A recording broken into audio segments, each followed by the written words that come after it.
Hello again. Here I am in a completely different place. This is not, as you can see, this is not my office. This is not my library. I'm much further south. I'm in Florida. We're traveling at the moment. And I was hoping to get away from all these videos so I could get some other work done. But because of the fact of the video I put up 2 days ago, been getting an awful lot of emails and people who are texting me, and I think there has been a confusion, and there's been some people who are just not following, possibly because this is brand new, and not many people have really looked at a timeline and actually put it on a timeline. So there is difficulty understanding what we're talking about, and so what I like to do is just redo what I did 2 days ago, but in much shorter form, just looking at the timelines and putting them along the timelines so that you can follow them. So in order to do that, I'm going to have to go back to my PowerPoint and share the PowerPoint with you here on the video, and hopefully that will bring it together and help you, many of you who are for the first time, for understandably, this is new. So without much further ado, let's go ahead and let's start this PowerPoint, and let's walk you through these slides one at a time. I'll bring them up onto the video itself so we can walk through it together. Now, take a look here. You can see at the beginning here, we're going to show you a picture of Hatun's 37 Arabic Qurans. These are the Qurans that she has been able to find. Many people have bought them for her in different countries like Morocco and Jordan, Yemen, places like that. 37 different Arabic Qurans with 37 different authors, all in Arabic. Any two of them that are alike. Now let's look at the 30 official readers and transmitters. These are the official ones that you see today, and these are the ones, when you go up on Wikipedia, this is taken from Wikipedia just to make it as easy as possible for you. These are the 30 that they have listed. On the left, you will see the readers, Nafi ibn Kathir, Abu Amr ibn Amir, Asim ibn al-Najud, Hamza al-Zayyat, and al-Kisai. They are the 7 that we're going to talk about. Those are the 7 that are the most important. Chosen by Ibn Mujahid in 936. Below that, you'll see 8, 9, and 10. Abu Jafar, Yaqub, al-Yamani, Khalaf. Chosen by al-Jazari in 1429. So 7 plus 3 make the 10. Those are the 10. Whenever we talk about 10 qira'at, whenever Shabir Ali or Yasir Qadi is talking about the 10 qira'at, that's what he's talking about. He's talking about those 10 there. Then on the right side, you'll see 2 columns. Can you see that? The 2 columns. Those are the transmitters. These are those who have been chosen much later. I would suggest, we don't know a date exactly when they were chosen, but obviously they would have to be chosen after the 10 were chosen, and the 10 were finalized by al-Jazari in 1429. So sometime after 1429, these 22 columns were chosen, 2 from each of the main readers on the left, and that's why you have 2 columns on the right. And of course we want to highlight this guy here, Hafs. Hafs is the one that we're using today. So let's put this all in perspective. Let's get the timeline out and let's see what we're talking about. Well, to begin with, here you go. All you know is what we've been told, according to the traditions, according to what Yasir Qadi has been saying, and also what our good friend Shabir Ali has been saying, is that when Muhammad died, there was one Quran. He died in 632. So, just one Quran. We begin with just this one Quran. And assuming, because of the fact Muhammad comes from Mecca, and because he lived in Medina later on, he spoke the Qurayshi dialect. So this Quran would be the Qurayshi Quran. This is the Qurayshi dialect that was spoken there in Mecca and Medina. So we're assuming now that this is the one that's also in heaven. Because if there was only one Quran that Muslims keep on telling us, there is only one Quran, that would be the Qurayshi Quran that has always existed. It existed in heaven, and it was sent down by the angel Gabriel, or Jibril as they call him, to Muhammad between 610 and 632. So at the time of his death, there was one Quran. However, hold on a minute. We've been told by Yasir Qadi and also by Shabir Ali, and also by the traditions. The traditions say that at the time Muhammad was living, there were many different dialects. And so he goes to Jibril and he says, what about these other dialects? They're not, my Muslim friends are not going to understand the Qurayshi dialect. We need some other dialects. And so Jibril introduced another six. And so another six were introduced, which makes seven. Because the Qurayshi, that's seven readings. So seven different dialects, seven different readings that we have there in 632. So from one, we now go up to seven. Are you following that? So now we don't have, well, now we now go to seven Qur'ans, seven different Qur'ans with seven different readings, according to the traditions and, of course, in Yasir Qadi. Now, after all this happened, 20 years later, there was a big battle up in Azerbaijan. And some of the Meccans and some of the Medinans went up to the battle, and they joined others, Muslims that were from much further north and further east, from Shams, which would be Syria today, Damascus and places like that, east, which would be Iraq, Kufa and Basra. And they all joined together to fight against these Azerbaijanis. While they were there, obviously they heard people reciting the Quran differently, because they were reciting it in their own dialects, which is different from that of the Qurayshi, the people down in Mecca and Medina. And Hudayfa, who was up there, was quite upset about this, and he comes back down to Uthman. Uthman, who is caliph by this time. He was caliph. We're talking about 650, 652, so roughly 20 years after Muhammad had died.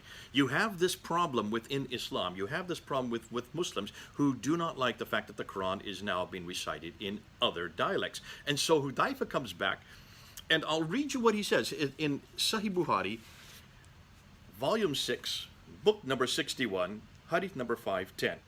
He returns and he says he was afraid of that's the people of Sham in Iraq, the differences in the recitation of the Quran. So he said to Uthman, O chief of the believers, save this nation before they differ about the book, that means the Quran, as Jews and the Christians did before. So Uthman sent a message to Hafsa, that's what used to be the wife of Muhammad, saying, send us the manuscripts of the Quran so that we may compile the Quranic materials in perfect copies and return the manuscripts to you. Hafsa sent that to Uthman. So here you have Hudayfa coming back from this battle, all upset because he's heard these many different other dialects that are not like his dialect. And he says to Uthman, you must make one Quran, so we don't have many Qurans. So Uthman creates that Quran. He has Zayd ibn Thabit, the secretary of Muhammad, the one who first wrote the first Quran back in 632 with Abu Bakr, given to Hafsa, one of the wives of Muhammad. She kept it under her bed for about 20 years. And he gets that Quran and has Zayd ibn Thabit rewrite the new Quran in the, you remember this is very, very important, in the Qurayshi dialect. In the Qurayshi dialect. So from one Quran up to seven Qurans, it now comes back down to one Quran again. Back to one Quran. And this is the Qurayshi Quran. And this is the Quran that all the traditions tell us, including the Muslims today tell us, and Yasir Qadi said this, so does Shabir Ali, that this one Quran then, it was sent to 5 cities. One was left in Medina, one was sent to Mecca, one was sent to Basra, one was sent to Kufa, just south of Baghdad, and one was sent up to Damascus. So those are the 5 cities, Mecca, Medina, Basra, Kufa, and Damascus. Those are the 5 cities they were sent to as the mother copy, as the basic, the one that everybody is to follow. This is the one Quran. This is the only Quran. This is the Uthmanic recension, which all the other Muslims were now to come to. And with each of these Qurans was sent a reciter. Somebody to make sure that they would not waver in any way, with any word, with any letter, with any dialect, that they would not go off any other Quran. They would only have this one Quran, the Qurayshi Quran. The Qurayshi Quran, why? Because that's the one that's in heaven. That's the one that was revealed to Muhammad. That's the one that now Uthman has canonized as the official, the only Quran. They only want one Quran, and that's the Quran. And that's why 5 readers were sent to 5 different cities. And that's where the story is in 652. 652. Now we go 80 years later. Let's now go to 80 years later. And suddenly we see other Qurans start to appear. And you have a Quran that appears here in Damascus.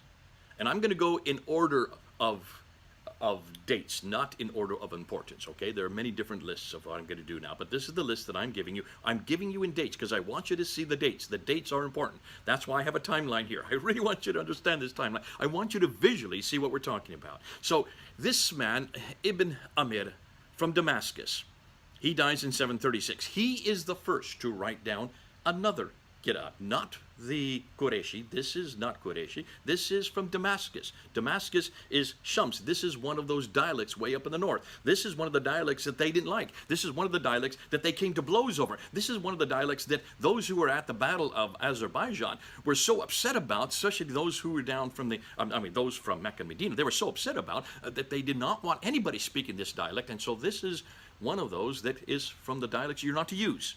And yet, the first of these new Qur'ans, comes from Damascus. This man dies in 736. Now, it could be that obviously he didn't write it the year he died, so possibly between 716 to 736, the last 20 years of his life. Let's give, for all these dates, I'm giving you the death date, because this is why it's important. That's how we do it. And whenever you're talking about timelines, you always go with the date they died. Because you know they couldn't have written after they died. It all had to be written before they died. So the assumption is roughly 10 to 20 years before they died is when they wrote down their Qur'an. 736. The second one to write their Qur'an down is Ibn Kathir from Mecca. 738, 2 years later. The third one to write their Qur'an down was from Kufa. His name was Asim ibn Abi al-Najud. Important. Hold on to that name. That's going to come part later on. He died in 745. So now we're getting into the mid-8th century. The fourth one to write their Qur'an down was Abu Amr ibn al-Ala from Basra, 770. Now we're getting towards the end of the 8th century. You notice this? We're getting now, this is a good 100 and, we're talking about a good 140 years after Muhammad dies that we're getting this Qur'an. This is number 4. Number 5 is Hamza al-Zayyad from Kufa, which is in Iraq, 772. That's even later. Then you get finally another one from Medina, which would be a Qurayshi Quran, and that's 785. Goodness sakes, that's 150 years after Muhammad. And then finally you get Al-Qasai from Kufa, 805. Now we're into the 9th century. Now we're 170 years later. This is long after Muhammad. Those are the 7. These are known as the 7 Qira'at. Hold on a minute. I thought there were 7 at the very beginning.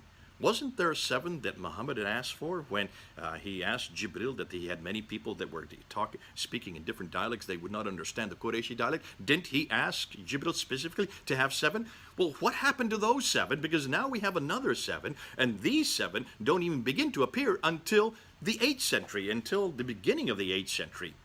None of them are there at the time of Muhammad. This is a good 100 years. This is over 100 years after Muhammad. In fact, up to 150 years after Muhammad that these 7 appear. So who chose these 7?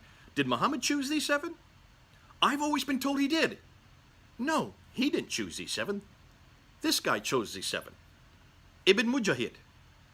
He died in 936. That's the 10th century. That's 300 years after Muhammad died.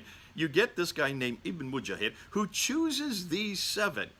What about the 7 readings that were back there in Muhammad's time? What happened to those 7 readings? Are these the same 7 readings? They can't be the same, because at the 7 readings that you have at the time of Muhammad, there was no way to read it differently. There was no way to write it down differently. There was no diacritical marks. There were no vowelizations to even know how to write it down. So there couldn't have been 7 readings then. Although you have to wonder, then what is it that Uthman burned in 652? Remember, he burned anything that disagreed with the Qurayshi dialect. All those other readings he burned. If you're burning, as I've said over and over and over again, I hope you're getting this. If you're burning something, you have to burn manuscripts. You can't burn people's tongues. You can't burn their recitations. You can't burn what they say. You've got to burn what they're reading. These are written texts. So what happened to those? Did he burn them all so exclusively that nothing existed, and these had to be recreated then in the 8th century? Ibn Mujahid took another, well, goodness, it took him 300 years to make his decision, and what we're told now is that he had all these isnads, all these other readers. Listen, folks, I haven't even got into that. If you want to know how many other readers between the 8th century and the 10th century, when Ibn Mujahid was finally putting him down, let me just give you an example. Take a look at the second one, Ibn Kathir. from Mecca. We now know that between the time of Ibn Kathir in 738 and the time Ibn Mujahid was finally decided who his two reciters were, Al-Bazi and Kunbul, we now know that there were 37 others that he could have chosen from, that came on the line of Ibn Kathir. But all of these isnads that Muslims are telling us about, all these different reciters that Muslims are telling us about, come after these 7 you see here. They come all after these 7. They come after 736, 738, 745, 770, 772, 785, and 805. They come after all those dates. Each one of those 7 there were given two transmitters or 2 students of theirs were then chosen, as we're going to see later. Nonetheless, right now we have 7, okay? These are the 7. Hold on a minute. There's another 3 that were added, weren't there? We know of another 3. Who are the other 3? Well, take a look. Abu Jafar from Medina. He died in 748, all right? Then you have Yaqub al-Yamani from Basra. He died in 821. And then we have Khalaf from Kufa. He died in 844. That's midway through the 9th century. These are 3 more that are added to those 7. Why are these 3 added to the 7 when I have never heard of these 3 yet? I've only ever heard of 7 before this. Well, it's because of this guy right here, Al-Jazari. In the 15th century, 1429, he is the one that actually adds these 3 because he felt that these 3 needed to be added to the 7 to make 10, because 7 plus 3 in my book means 10. That means there are now 10 official Qurans. You add 7 to 3, you get 10. And these are the 10 that Yasser Qadi is talking about. These are the 10 that Shabir is talking about. Remember what Yasser Qadi said, that these 10 are the creme de la creme. These are the best of the best. These are the ultimate. These are the 10 that are standard, that everybody, everywhere, at any time, at any place knows as the official 10. These are the official 10. Forget about the first one. Forget about the 7. Forget about the Qurayshi one. Let's go to these 7 plus 3, which equal 10. And it's these 10 that Muslims are claiming are the creme de la creme, the best of the best of all the reciters. Now look at their dates. 736, 738, 745, 770, 772, 785, 805, 748, 821, 844. Look at their dates, folks. These people don't even begin to write their Qurans until the 8th and 9th century. Muhammad died in the 7th century at 632. The Qurayshi dialect, the official one that all Muslims are to use today, was written in 652. Muhammad died 632, 20 years earlier. Folks, you've got to look at a timeline to see why this is so disturbing. And yet what's fascinating is there are 2 names that are missing here. The 2 most important names. Because the Quran that I am using today, the Quran that we're all using today, the Quran that everybody, 90% according to Yasser Qadi around the world is using, but all of us in Europe, all of us in the West are using this Quran. This is the 1924 Hafs text. This is the Hafs Quran. So where is the name Hafs in anywhere on that page? Can you see that name? I don't see it.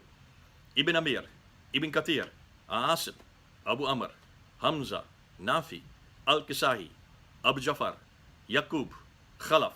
Where is Hafs? Where is Warsh? Those are the 2 most important. Where are their names? Because I thought they should be the creme de la creme. I think they should be the best of the best. Why? Because that's the one that was chosen by, first of all, 1924, who chooses it for Cairo, Muhammad al-Husayni, al-Haddad. And then you have that Hafs text that he chose for Cairo, then chosen for all of Egypt in 1936, and that was chosen for Egypt in 1936 was then chosen for the whole world by King Fahd in 1985, 35 years ago. So I would assume it should be on this list. It's not on this list. So where is our good friend Warsh and Hafs? Where is Warsh and Hafs? You'd like to know. I'd like to know. Can you then understand why we're asking this question?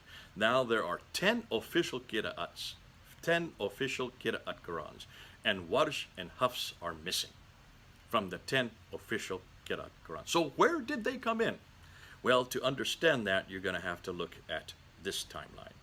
Let's go now. There are the 10 official qira'at at the top, right? Ibn Mujahid, who chose the first 7. Al-Jazari, who chose the next 3, making 10. There they are in green and red on your right-hand side. You can see they come a century to 2 centuries to 3 centuries after Muhammad. But they were chosen 800 years after Muhammad. 800 years for Al-Jazari finally to choose these 10. These are the 10. 7 chosen by Ibn Mujahid, another 3 added by Al-Jazari. So therefore, where is Hafs and Warsh? To understand where they are, you need to go to this list, the purple. And there is Warsh in Hafs in yellow. I've highlighted them in yellow. And it is Hafs, the one that we use today, that I circled in black. That's the Hafs that we use today. But he died in 796. Warsh, which is used all over North Africa, he died in 812. Hafs comes on the line of Asim ibn Abi al-Najud, who is from Kufa. Kufa is in Iraq. Isn't that the dialect that you're not to use? Isn't that the dialect that Hudayfa got so upset about? Isn't that the dialect that we have been told is not really the dialect that Muhammad used, is not the dialect that's in heaven, is the dialect that brought blows amongst the Muslims when they were there in Azerbaijan and they were fighting alongside each other? And Hudayfa says, we've got to get this one dialect back again. We've got to write the Quran in the Qurayshi dialect, not in the dialect of Kufa, because the dialect of Kufa, remember, the dialect of Kufa comes from Ibn Masud.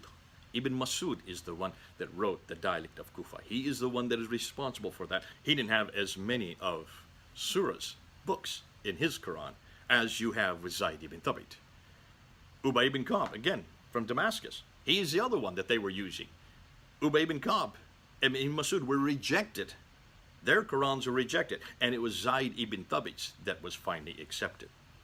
And we know that the other Qurans had 111 surahs. Another one had 2 extra 116 surahs, where Zayd ibn Thabit had 114 surahs. So even the number of surahs differs depending on whether you're from Damascus or you're from Kufa or you're from Medina, where Zayd ibn Thabit did his Quran. Can you then understand why we have to ask these questions? Just looking at this graph, look where Hafs is. He's way, way too late. So now we have 30 official Qurans. 7 green ones that were chosen by Ibn Mujahid, 3 red ones that were chosen by Al-Jazari, and then the purple ones, 20 of them, who are the students, who are the transmitters, that come in much, much later. They come in, I'm assuming, chosen after Al-Jazari chose the 10, because you can't have the 20 reciters of the 10 until the 10 are first chosen. Am I correct? So therefore, I'm assuming that the purple ones, the ones at the bottom, were then finally chosen but sometime after the 15th century, 1429. Now, I'm just going to remind you, look at Abd al-Malik. I just put his name up there. Look and see when his date is 692. I'm going to keep reminding you of that because that's going to come in later on. I just want you to remember that everything we're talking about comes after Abd al-Malik. The reason I'm bringing this up is because if those of you who've been following my videos, you know that I've been looking at the 7th century. And when you look at the 7th century, you've got to ask, what is it about Islam? Where is this material about Islam? Where is there a person called Muhammad? Where is there a place called Mecca? Where there are the people called Muslims? Where is this religion called Islam? And where is this book called the Qur'an prior to Abd al-Malik? And Abd al-Malik is 692. Everything on this timeline that we're talking about comes after 692, except for the original Qur'an, the first one. And that one we just seem not to find. We don't know where that one is. Nonetheless, I'll just remind you of that. Now, where do we get all this material from? Everybody's been asking, and this is a good question, all this that you're talking about, what does it and where does it come from? Well, let's look at the next graph, because the next graph shows you that this is where they are writing it down. And if you look at these, you'll see the 5 cities that are there: Mecca, Medina, Basra, Kufa, and Syria. And there you can see where each one of the reciters are, and then you can see where the transmitters are. Now take a look and notice when you go and show where Hafs is, he's circled in black there, All the other ones, all the other transmitters, look how many differences they have between them and Hafs. And this is another thing that Muslims do not want you to see. They don't want you to see how many differences there are. There are thousands. Let's look at those numbers there. 1,094, 1,300 differences, 2,600 differences, 2,800 differences, up to 5,000 differences with Abu Ali al-Harith from that of Hafs. These are differences between their Qurans and the Hafs Quran that we use today. So far, the team there in London, Hatun's team, Hatun Tash is the one that's done all this. She's the one that has collected all these Qurans. She is the one that's done the work on this.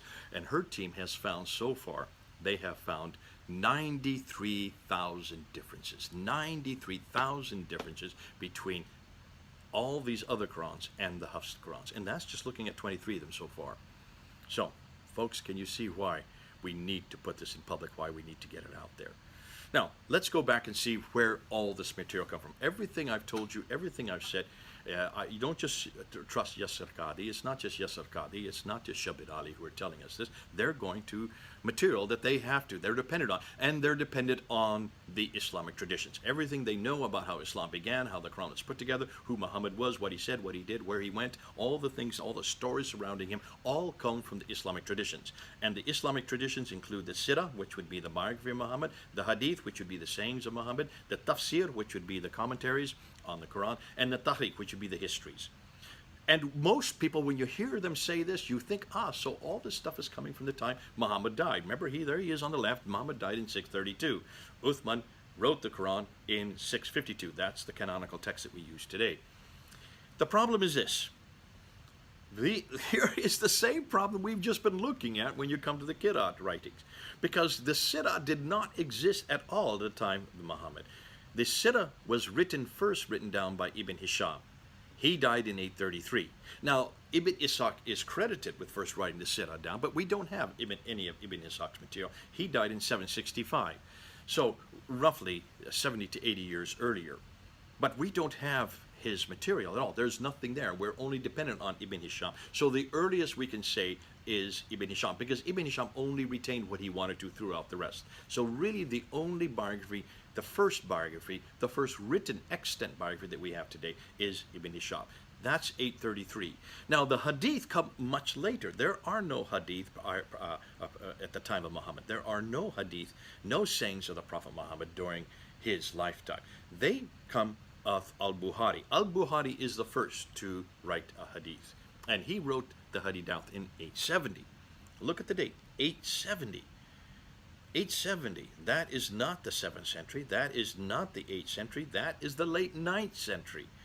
What about all the tafsir, the commentaries, which is the tafsir, which is the third genre, and the tahriq, which would be the history? Well, the first one to write down any of the tafsir and any of the tahriq is this man here, Al-Tabari, and he died in 923. 923, that is the 10th century. The 10th century. So everything we know about Muhammad, about who he was, what he did, what he said, everything we know about everything, really about everything, how Islam began with these people, Ibn Hisham, Al-Bukhari, Al-Tabari. Folks, that's 200 to 290 years too late. 200 to 290 years too late. How can you trust it? How do you know whether anything Ibn Hisham said, or Al-Bukhari said, or wrote, or anything Al-Tabari wrote is authoritative or authentic? It's all based on oral tradition. It's all based on matans and isnads, as Muslims call it. These chains of names of so-and-so told me got it from so-and-so, who got it from so-and-so, who got it from so-and-so, who got it from the companion of the Prophet. But that's 200 and 290 years of so-and-so's telling so-and-so's, but no one's writing it down.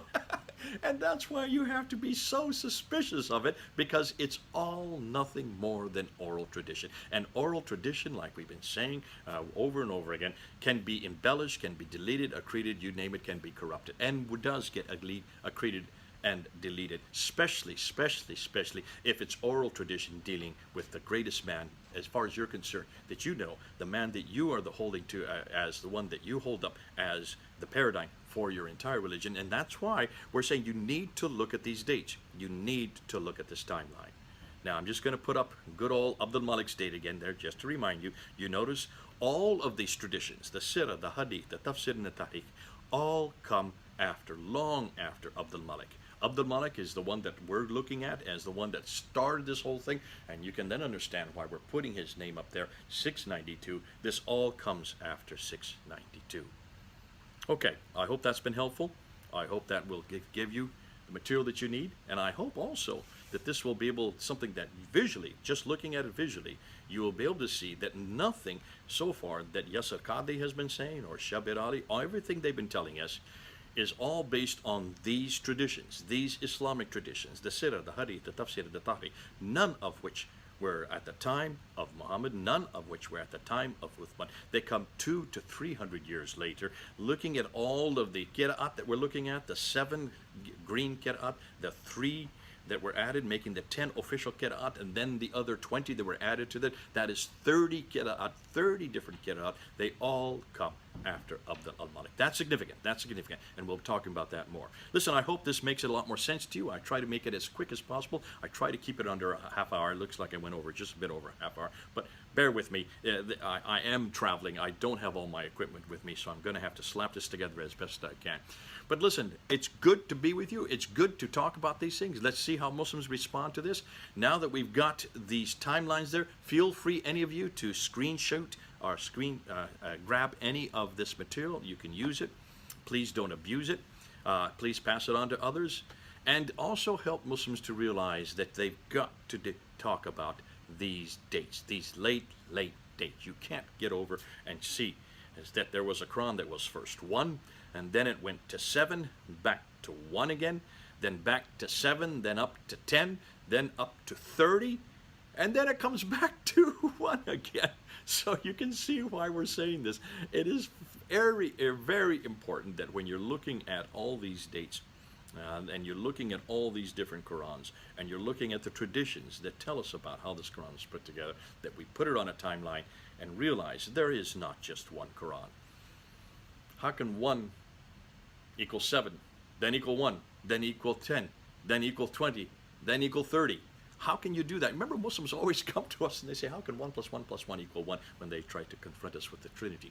I would ask Muslims the same question, put it right back in their lap. You say there's only one Quran. You're always saying there's only one Quran. But now you're telling us that there's 7. Then you're saying that there's 10. Then you're saying that there's 30. Now you're saying it's back to 1 again. And yet you've still got the 30 there. You can buy them in the marketplaces. God bless these Muslims. Aren't they great? We got coming and going because of the claims they make. And their claims, they cannot help it, because their claims are not what they invent, not what they create. It's because their traditions tell them so. And they've got to follow their traditions. Okay, this is Jay, here in Florida. Over and out.